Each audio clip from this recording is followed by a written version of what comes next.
ప్రకృతి రమణీయత ఉట్టిపడేలా చుట్టూ పచ్చని చెట్లు, ఆహ్లాదకరమైన వాతావరణం. ఎంతసేపు ఉన్నా ఇంకా అక్కడే ఉండాలనిపిస్తుంది. బౌద్ధమత ప్రచారంలో భాగంగా బౌద్ధులు తిరిగిన ప్రాంతం అది. వేల ఏళ్ల నాటి చరిత్ర సజీవ సాక్ష్యాలుగా నిలుస్తున్నాయి ఇక్కడి బౌద్ధమత కట్టడాలు. పర్యాటకులను ఆ ప్రాంతం రమ్మని పిలుస్తున్నా సరైన సౌకర్యాలు లేకపోవడంతో, పర్యాటక పరంగా అభివృద్ధి చేయకపోవడంతో వచ్చిన వారు నిరాశతో వెనుతిరుగుతున్నారు.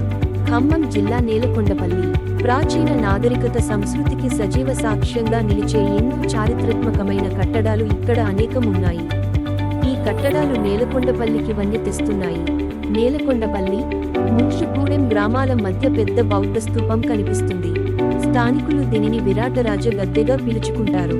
దక్షిణ భారతదేశంలోనే రెండవ అతిపెద్ద బౌద్ధ స్తూపం. ఆర్కియాలజీ సర్వే ఆఫ్ ఇండియా చెప్పుతున్న ప్రకారం క్రీస్తు పూర్వం 2వ శతాబ్దంకు చెందినది. ఇక్కడ బౌద్ధ భిక్షువులు సంచరించిన ప్రదేశంగా దీన్ని పిలుస్తారు. 1960లో దీన్ని పురావస్తు శాఖ వారు గుర్తించారు.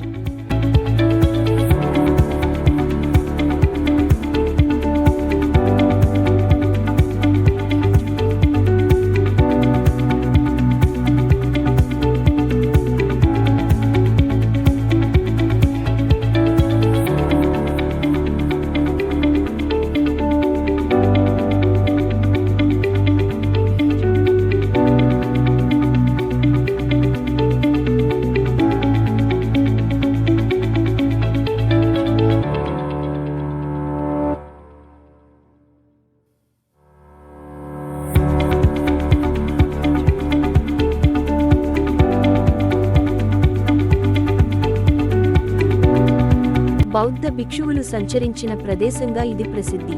ఈ ప్రాంతంలో ఆధ్యాత్మిక వాతావరణం కనిపిస్తుంది. చుట్టూ పంట పొలాలు, ప్రక్కనే పెద్ద చెరువుతో చూడటానికి ఈ ప్రదేశం ఎంతో ఆహ్లాదకరంగా కనిపిస్తుంది.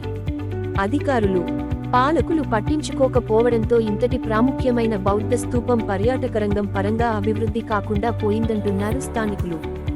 భావితరాలకు అందించాల్సిన ఇలాంటి అపురూప కట్టడాలు ఆదరణకు నోచుకోకపోవడంతో పర్యాటకుల సంఖ్య కూడా క్రమేణా తగ్గుతూ వస్తుంది.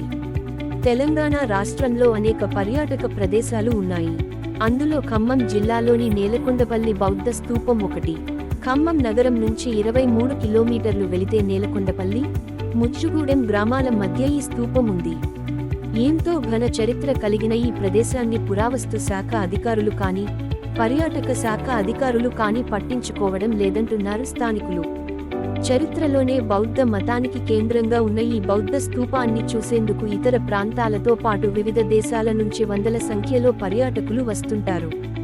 ఇక్కడే ఒక మ్యూజియంను నిర్మించి ఈ ప్రాంతంలో లభించిన బుద్ధుని విగ్రహాలను మరియు ప్రాచీనమైన పంచలోహ విగ్రహాలను పర్యాటకులకు అందుబాటులో ఉంచాలని ప్రభుత్వం భావించింది. కానీ నేటి వరకు అది కార్యరూపం దాల్చలేదు. ఎంతో ఘనమైన గొప్ప చరిత్ర గల ఈ బౌద్ధ స్తూపాన్ని చూడటానికి పర్యాటకులు అనేక ప్రాంతాల నుండి వస్తారు.